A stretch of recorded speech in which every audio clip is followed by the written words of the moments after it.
ரதியக்கா அடுப்படியில் இன்றைக்கி ஹெல்த்தியாக கறிவேப்பிலை தொக்கு செய்ய போகிறேன் அக்கா எப்படி செய்கிறேன்னு பாருங்கள். இது வந்து ஹேர் க்ரோத்துக்கும் நம்மளுக்கு நார் சத்தும் அதிகமாக இருக்கும் இந்த தொக்கில். இது வந்து 1 ஸ்பூன் பெரிய ஸ்பூனு தனியா, முழு தனியாக தான் எடுத்துருக்கேன். தனித்தனியாக வறுக்கணும் எல்லாத்தையுமே.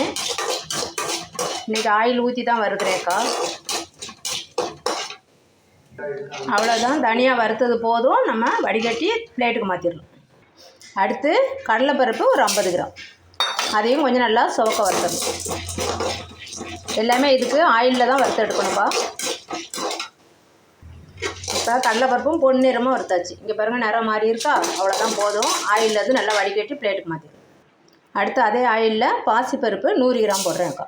நல்லா கல் மண் இல்லாமல் ஸ்டோரில், டிபார்ட்மெண்ட் ஸ்டோரில் நம்மளுக்கு கல் மண் இல்லாமல் தூசி இல்லாமல் கிடைக்கும். அந்த பேக்கெட்டாக வாங்கிக்கோங்க. இதையும் நல்லா பொன்னிறமாக வறுத்துடலாம். இப்போ பாசிப்பருப்பு இந்த மாதிரி பொன்னிறமாக வறுத்து இப்போ ஆயிலேருந்து வடிகட்டி பிளேட்டுக்கு மாற்றிடும். இப்போ பாசிப்பருப்பை பொன்னிறமாக வறுத்து எடுத்தாச்சு. ஒரு 2 ஸ்பூன் போல் பொரியல்ல, அதை சும்மா லைட்டாக சூடு பண்ணால் போதும். ஒரு பரட்டி எடுத்துக்கலாம். இப்போது பொரியல்லையும் எடுத்துடலாம். இப்போது 2 ஸ்பூனு ஆயில் விட்டுருக்குறேன். இந்த பெருங்காயம் உங்களுக்கு எவ்வளோ வாசனை பிடிக்குமோ அவ்வளோ போட்டுக்கலாம். அக்கா அந்த குட்டி பீஸு 2 பீஸ் போட்டுருக்கேன். அவ்வளோதான். பெருங்காயம் இந்த அளவுக்கு கருக விடாமல் மொறுமொறுப்பாக வறுத்தெடுத்துடலாம். இப்போ புளி வந்து இந்த அளவு எடுத்துருக்கேன் அக்கா. உங்களுக்கு டேஸ்ட் பிடிக்கும், புளி ரொம்ப அதிகமாகிடக்கூடாதுன்னு சொல்லிட்டு நான் இந்த அளவு எடுத்துருக்கிறேன். இன்னும் கொஞ்சம் கூட போட்டுக்கலாம். எங்களுக்கு ரொம்ப புளி டேஸ்ட்டு பிடிக்காது, அதனால் புளி அதிகமாக தேவையில்லைன்னு சொல்லி அக்கா கம்மியாக எடுத்துருக்கிறேன். இது வந்து ஒரு சின்ன நெல்லிக்காய் அளவு இருக்கும். அதையும் எண்ணெயில் அப்படி போட்டு பரட்டி எடுத்துக்கணும். போதும், 2 பரட்டினா போதும். புளி கொஞ்சம் அந்த பச்சை இது போகும். அவ்வளோதான். நம்ம எடுத்து பிளேட்டுக்கு வச்சிடலாம். இப்போ கறிவேப்பிலை தொக்குக்கு அக்கா கறிவேப்பிலை இது 3 கைப்பிடி அளவு இருக்குது. நல்லா அலசிட்டு தண்ணியை வடிச்சிட்டு வச்சுருக்கிறேன். இதை அப்படியே போட்டு நல்லா நம்ம வதக்கி எடுத்துடணும் ஆயிலில். அக்கா ரீபண்ட் ஆயில் தான் ஊற்றிருக்கேன். உங்களுக்கு நல்லெண்ணெய் வேணும், நல்லெண்ணெயில் செய்கிறதா இருந்தாலும் நீங்கள் செஞ்சுக்கணும்.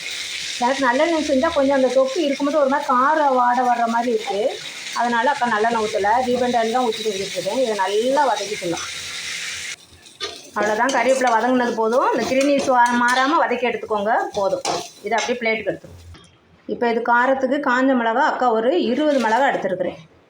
இது காரம் கம்மியாக தான் இருக்கும். நீங்கள் கொஞ்சம் குறைக்கணுன்னா ஒரு 4-5 மிளகா காஞ்ச மிளகா குறைச்சிக்கலாம். இதையும் அப்படியே பரட்டி எடுத்துருவோம். இப்போ மிளகாத்தையும் வறுபட்டுருச்சு, பிளேட்டுக்கு எடுத்துருவோம்.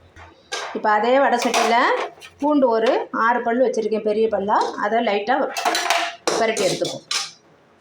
இப்போ பூண்டு வதக்கியாச்சு, நம்ம அப்படியே பிளேட்டுக்கு மாற்றிடுவோம். இப்போ கருவேப்பிலை தொக்குக்கு எல்லாத்தையும் நம்ம வறுத்துட்டோம். கொஞ்சம் அப்படியே ஆற வச்சிடலாம். காஞ்ச மிளகா, புளி எல்லாமே நல்லா கொஞ்சம் ஆறட்டும்.